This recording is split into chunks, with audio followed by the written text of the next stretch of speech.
are about to witness a miracle.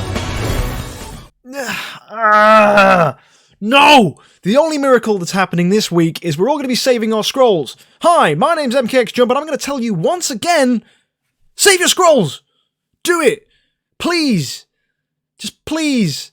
Anniversary is so close! I don't care if this guy looks fantastic and... just no! No. No. Save your scrolls! Now, before we get into today's video and take a look at the new event, I want to give a shout out to 4 individuals who have decided to back me on Patreon. Jeremy Guido, Oyvind Satvied, David Bevan, and Jordan Snowden. Thank you for backing me on Patreon. If you want to be like them and help support me with what I do, you can find a link up here in the top corner of the screen or down below in the description, and you can follow the details there if you want to help support me. Now look, I get it. I've been tetchy, I've been irritated, and it's because I want you guys to save for Anniversary, and I'm saving for Anniversary too. But that doesn't mean I'm not going to look at this event. So let's take a look.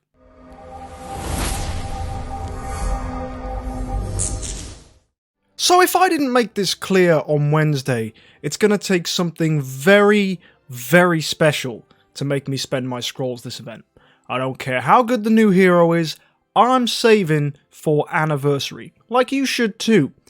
But, you know, I'm not going to starve you guys of my thoughts and opinions on this event, and if anything, it might just end up being comedy gold. So let's just see what is available for us. It's a Heroic Summons event, so as you'd expect, we get 3 scrolls for logging in. 3 scrolls that, in my opinion, you should just pick up and use with the other 3 scrolls you're going to get every day to get 21 free scrolls this week. Shove them in your bag, save them for Anniversary. Happy days. If you don't believe me when I said I had 1,500 scrolls, you can see right here I am saving for Anniversary, and there's very little that's going to make me spend my scrolls this event. So, on the topic of the event, let's take a look. We've got something new.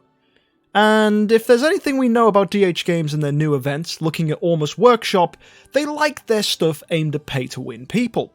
So what do we know about this? Well, we know that we can exchange heroes, which are heroes that are recently released, so Ithaca, Delacium, Olivia, Carrie, and Tara, and we can exchange them using the currency that we can get from the Palace of Crystal, and this currency will allow us to switch them into copies of the new hero. Now this is interesting, you can do it with pretty much a hero of any type. So if you go with a 5-star, you'll get a 5-star. If you go with a 6-star, I believe you'll get a 6-star. If you go with an enabled hero, you'll get an enabled version. Basically, it gets you a copy of the new hero. Now, so let's think about this at first. Who actually has E5 Tara, E5 Carrie, E5 Olivia's, whatever? Who has these heroes lying around and wants to get rid of them? Well, no one in their right minds wants to get rid of Tara or Carrie. So we can just get rid of them immediately. Olivia. Okay, there are some people out there with E5 Olivias, with 10-star Olivias maybe, that are potentially wanting to try out the new hero. I would understand. But then again, who has those heroes? It's probably whales, big spenders who are going to be getting this hero anyway, so, alright, maybe not. Delacium? No, just don't even think about it. I love Delacium. Of the 5 here, I think he's definitely my favourite. I mean, of course, Carrie is brilliant, but Delacium's pretty good too. You got to give the guy credit where it's due. He is fantastic across PvP and PvE. Lovely hero to have. So yeah, you know what? No, I don't want to get excited about Delacium, or at least the idea of swapping Delacium for the new hero. And then there's Ithaca. Those of us that got Ithaca got her because she's good in PvE, and I highly doubt you're going to want to swap it for this hero, because from what I've seen, he doesn't seem like a PvE hero. Now, we are going to talk about him and his builds a little later on, so stay tuned. But don't expect much from this guy, or at least don't expect me to be super hype and excited, because as I've made perfectly clear, guys, Anniversary is what I'm getting hyped for, and I do not want to hype this event. But let's take a look at it anyway. Palace of Crystal. Okay, so we get these crystals, these currencies that you need to switch these heroes. Now, straight away, guys, it says here that we need pretty much 10, I think it is. You need 10 of these stars to do a switcheroo, and you actually have to do 800 summons to get 10. But you can say, wait, well, MK, look down here. We can actually unlock 15. Do you want to know how you unlock that 15, guys? It's with the value packages. There is no way to get a free unlock. You have to spend $99.99 to get a palace key, which you might think at first, oh, that's not fair. That's aimed at whales. This is a whale event. This isn't helpful for free-to-play players. But whereas that's a very correct argument, I don't think that's a bad thing. It's aimed for whales. It's aimed for high-end players. The only people who are wanting to do Palace of Crystal, or even have the means to do Palace of Crystal, are people who are high-end players. The Palace of Eternity here, when combined with the Palace of Crystal, is something that is only going to be accessible for big spenders. So if you're not a big spender, just forget it. This is just a normal Heroic Summons event. This stuff doesn't exist. It's just there for big spenders that want to try out the new hero, and it makes life easier for them. So consider it more a quality of life improvement for big spenders, rather than an insult for free-to-play players, because it's not going to change anything for you at all, so just ignore it. The best thing here is Grey Dwarf Blessing is carrying over, so you can get yourself some nice armor. These value packages you might as well just forget about, because this key is just, it's a rip-off, basically. To get the most, you need to buy 5 of them. Who's going to buy 5 of them? Funnily enough, we'll answer that question in a future video, but hey, there you go. That's a thing, right? It just doesn't seem like something I'm getting excited about, and I don't think you should get excited about either. Even as free-to-play players, don't even bother with it. Hero Lottery, it's standard. If you get a copy of the new hero, congratulations, you get yourself some crappy armor. Good for you. And then Summon Prizes, it's exactly what you'd expect from a Heroic Summons event. We get Prophet Orbs and Scrolls, Prophet Orbs and Scrolls, more Prophet Orbs and Scrolls, and a copy of Ice Blink. That's quite cute. We get Prophet Orbs and the Soul Shards, which are used to regress and replace heroes. Then finally, if you get to 400 Scrolls used, you get your hands on a copy of Sherlock. It's alright. Sherlock seems like a pretty interesting hero. We'll take a look at him, as I said, very soon. And if you get to 500, you get the usual 15 relics. So what's this telling me? It's telling me if you want to spend your scrolls and get a copy of Sherlock, you can. Should you? No. Anniversary is coming. I don't care if this hero is the best thing since the... I was going to say something really stupid then, but it doesn't matter if he's the best thing in the world, right? This hero is just not going to be what's going to come at Anniversary. Anniversary will be better, I promise you. If it's not, you know what? Insult me in the comment section, go crazy, I don't care. But I'm saying it now, you will be disappointed if you don't save for Anniversary. So I'm saying it again, I said it on Wednesday, save for Anniversary. But anyway, what else have we got to get excited about? Let's forget about the Heroic Summon stuff for a moment. It's quite nice of them to put Penny and Tara in the altar. Two very good heroes. Penny's fantastic for early game players who want to progress Fortress Seal Land, and it's a great first E5 to build, one of the best in fact. And we've got Tara, who lots of people are wanting to amass a few copies of, build some double Tara teams. You've seen those teams do quite well in PvP. So all in all, I think these are two great heroes to give away. Not the best heroes in the game, but definitely heroes you want to get your hands on and try out. So I like this. I think this is a great choice for altar heroes. It's ones that you can get as an optional addition to your team, but you don't necessarily need. It's really nice. I like it. But of course, that's only the event's first half. The actual stuff. The real fun stuff is this new hero. Let's just take a moment to embrace what he looks like. This is him at 5-star. This is him at 6-star. And then they just decided to go completely all out with 10-star. He got everything. He's got the neck ruff, he's got the Admiral jacket. This guy is pretty much he's just Uncle Sam mixed with British Admiral. It's a very strange combination of hero.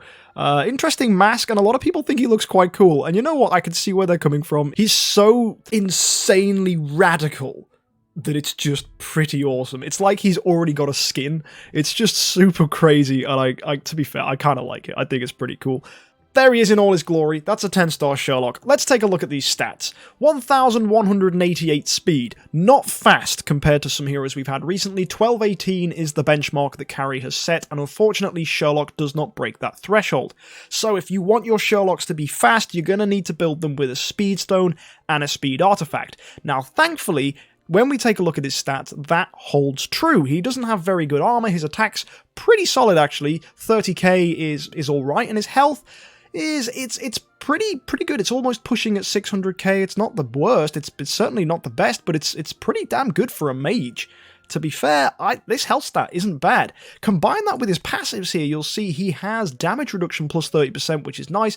And then we've got the stuff which we can already see here, which is his HP is boosted to 30%, attack by 25, and his speed is boosted by 40. So all in all, this is okay. Damage reduction's really interesting, and I wonder if that's going to play into the rest of his skills. Let's find out. So he has this skill called Showtime, and when the battle starts, he gains 3 layers of Well Calculated. Now, it doesn't really tell you what Well Calculated is in here, but basically consider it a currency that he has that he can spend to do different abilities, which we'll find out in the final passive.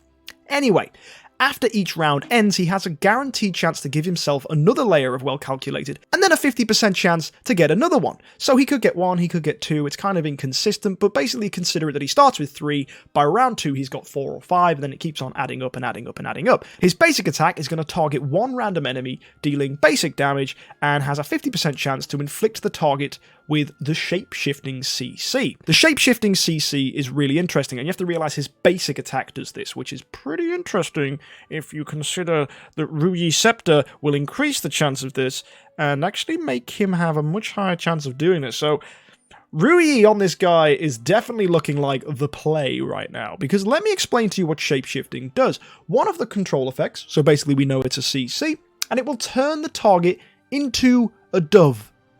That's right, it turns the opponent into basically a creature that's not going to do anything.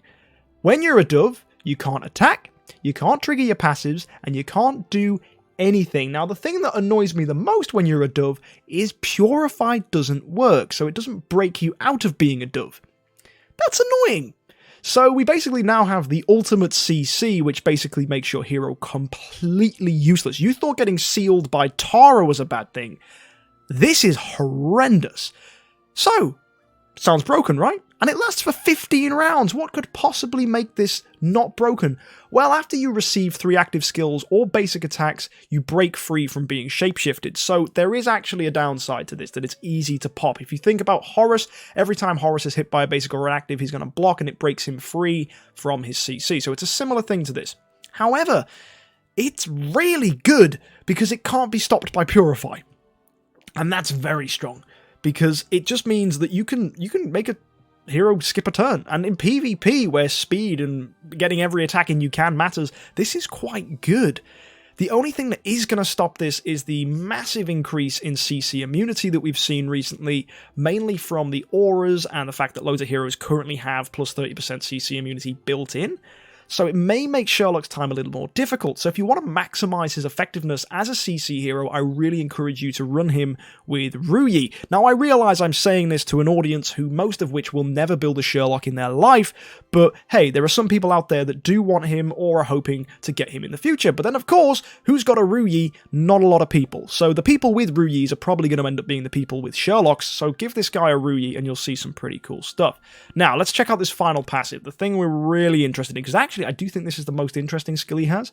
So let's explain what these well-calculated marks do. When he's ever affected by a mark, whether that's Heartwatcher's Watcher mark or Ada's Balance mark, there's loads of marks out there that could be given to him. Well-calculated just goes, nope, bye-bye, get lost. And it consumes it. It consumes a layer of well-calculated to remove the mark. So it means that he's going to be safe from effects from basically Ada. Ada is the main hero here. But actually, I see this being a weakness, and I'll explain that a little later on. When Sherlock is CC'd, he will also now consume a layer of well-calculated and transfer the control effect to a random enemy. Now, this doesn't have a percentage chance, it's guaranteed. So Sherlock, you might realise, has no control immunity. So actually getting CC'd means Sherlock's like, nope, I'm not CC'd, you're CC'd. I like that. I think it's pretty cool, pretty interesting interaction. However, you can play around this. And it's very interesting how you play around this. You just don't run CC heroes. Easy peasy. Because we've seen CC immunity, but we've never seen CC reflection before. So if you're facing Sherlocks, it might be worth not having a Cruce. It might be worth saying, maybe it's about time I got rid of that Dark Arthindol. If you're facing Sherlocks, maybe Amun-Ra isn't the best pick if his Sherlock's on the front line. And that makes me raise the next point. Where do you put Sherlock? And I think Sherlock is going to be a frontline hero. Heck, he might even be a slot 1 hero. And that's because of this next ability he has. Because when Sherlock's HP is below 30%, he will consume 2 layers of well-calculated to swap his HP with the opponent of the highest HP. That's pretty good. Because it basically means Sherlock heals himself up and makes the highest HP opponent go down to his level. That's nuts. And of course, to stop it from being completely broken in PvE, it scales with 5,000% of his attack. So if you want to build Sherlock as a PvE hero, build him for attack and just let him get hit and hit and hit and hit, and then he'll go whoop, swap with the opponent and deal a lot of damage. And then just do that over and over and over again, and you might actually see some pretty good results from him. However, Sherlock does have one big weakness, and this is the thing that makes me very tentative about him. I know there are people saying that this new hero is nuts, and I'm not saying he isn't good. I'm just saying there is one thing you really need to consider. He has a very exploitable weakness. When the number of well-calculated layers are less than what is needed to be consumed, the corresponding effect cannot be triggered. That means if he has not enough well-calculated layers, he will not swap his health with the opponent. That's important, because when he gets marked by Ada, that's going to consume a layer of well-calculated. When he gets CC'd, that's going to consume a layer of well-calculated. You see where I'm going with this? You can remove the well-calculated marks off this guy by giving him negative effects. And if you successfully force a Sherlock to consume enough of his well-calculated layers, he will not have enough of them to swap the HP with your highest HP hero when he's reduced below 30% health. And that means you'll have a shot at killing Sherlock before he manages to swap his health. So bear that in mind. If you CC him enough times, if you give him enough marks, you'll consume all of his layers and he won't be able to do his very irritating health swap. And then you can kill him. But let's just talk a little bit more about this final passive. Swapping HP is stupidly strong, because he heals himself back up, and it's whenever he's below 30%, he consumes these 2 layers. So as long as he has 2 layers, he's swapping, and he's swapping, and he's swapping. So you need to burst him out. You need to hit him over and over and over again before he gets his layers back up. And I've seen fights with a Sherlock who was stalled out till round 15 because the opposing team just couldn't kill him. The opposing teams with Horuses and Garudas that just couldn't get this guy down. You need to starve him out. And the problem is, it's hard to do when he's reflecting CCs at you and turning you into a flipping dove. He's tough to beat. He's tanky. He's tanky because you hurt him, and then he just goes, nah, you can have all that damage instead. It's annoying. It's very annoying. In fact, I think it's very good. But is it going to be something that we're going to see a lot of in the meta? Potentially. Is it something we can play around? Yes. You just need Ada to mark him, you need CCs, you just need to consume that well calculated, and just take the hits, and then kill him. Kill him before he gets his marks back up. This is a hero that you need to kill, because the more and more layers he gets, the more problematic he's going to be. And that's the thing. You basically need to burst this guy down before he becomes a problem. Because the longer you let him live, the harder he is to kill. It's that simple. Burst matters. So we're going to need Garudas hitting like trucks. We're going to need carries to get this guy out of the picture. We're going to need Taras to lock him down. This guy is a problem. He's a menace. That's what we're going to be calling him. He's going to be a menace. And people are saying he's the new meta. No. This guy is anti-meta. He's just completely against everything we've seen so far. And it doesn't make him the best hero, it just makes him the most irritating hero to fight. So be warned, guys. Sherlocks will start to pop up and they will start to annoy you, and you're going to need to take one for the team and mark him. You're going to need to CC him. You're going to need to just get this guy done. The best counter I can actually think for him is probably Asmodel. Sounds nuts, right? But hear me out. Those crit marks are going to be removing these layers. So if Sherlock does seem to rise, we might see an increased play of Asmodel, but then that'll decrease the play of Sherlock, and then Asmodel's not going to be very good. Now, I'm not saying that's a good idea. Don't start building an Asmodel to counter a hero that hasn't even entered the scene yet. But you've got to be thinking right now, how do we get these marks off him so I can kill him? Because that's the only mindset right now. It's how do I kill this guy super quick, because he is going to wind you up. Now, other things to bear in mind are things such as his active skill, and his active skill is very interesting. It targets 2 enemies. Fair enough, 2 random enemies, that's not fantastic. Although it does have an 100% chance to shapeshift one of them into a dove, and a 65% chance to shapeshift another enemy. And if you stick Rui on there, that's going to increase those odds pretty high, and then you start thinking, holy crap, this guy's active skill's pretty good. No, but then again, it's an active skill, carry can steal his energy, and you're probably going to be building this guy for speed, so he probably won't get his active skill off until later rounds. And later rounds is when he becomes a problem. You see what I mean? This guy is a sustain hero. If you stick him on a sustain team, he's just going to make the opposing team have a nightmare time. Basically, stick Sherlock on a tanky team. Give him heroes that will not die. Give him Belrain to heal him and keep him alive. To protect him. that's assuming he isn't already protecting himself. This hero is annoying. Very annoying. I don't like it. I don't like it one bit. I don't like it because I'm not getting him. I don't like it because Anniversary's around the corner and the temptation to build him is there. And I don't like it because the fact that his CC can't be removed by Purify and is a brand new CC, therefore it's not in guild tech, and also because Rui exists, it's going to make it even stronger, and the fact it makes your hero completely useless, it just seems a little bit overkill. But it's CC. CC, crowd control, whatever you want to call it, is not meta breaking at the moment. There's not a lot of strong CC heroes in the meta because there is a lot of control immunity. Will Sherlock change that? Will giving him a Rui make him formidable? There's only one way to find out, and that's over the next few weeks, when we start to see Sherlocks popping up. Will we see Sherlocks popping up? Maybe. Are people saving for Anniversary? Most probably. And you know what I love about this event, more than anything else, guys? It's got nothing to do with Sherlock, it's actually to do with the fact that Delacium is now in the Elite Hero Shards. So to end this video on a high, we're going to be opening our Elite Hero Shards. And of course, guys, put your guesses down in the comment section down below to see how I do. We have 8 here. If you don't believe me that Delacium is available, there he is with a 1.54% chance. So barely any probability I'm going to get him, but there we go. Let's do 8. And whoa, okay. I'll take that. Unimax, 2 Nakias, 2 Scaries, 2 Rosas, and a Kamath. And also, guys, you'll be glad to know that your votes have been cast. Bloodblade, Flamestrike, Gru, and Queen are no longer available from the Elite Shards, which is all good news. And those 2 Nakias right there means I now have enough Nakias to build myself an E5 Nakia. So I'm not complaining. I'm quite happy with that. And all in all, this event's been great.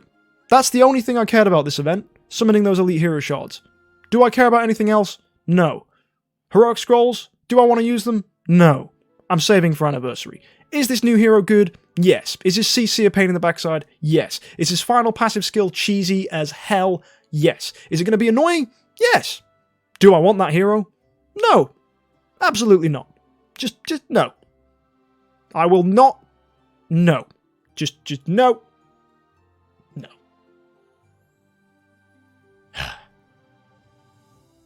So yeah, I guess a bit of me does like the new hero, and yeah, that annoys me. But you know what? No, I am going to hold out. I am going to save. We are waiting until Anniversary, and you should too. And I have said that enough times today, this week, whenever already. So just make sure you've heard that message. If you've enjoyed this video, why not hit the like button? Let me hear your thoughts down below in the comments section. And if you want to catch more event reviews like this, if you want to see openings, we've got loads of fun stuff coming this week, hit that subscribe button to make sure you can catch all the latest from me. If you can't wait for me to upload some more stuff, you can find it here on the side of the screen, because that's pretty much where YouTube decides to put my things. And anyway, guys, thank you so much for tuning in. I hope you have a great week, and happy idling.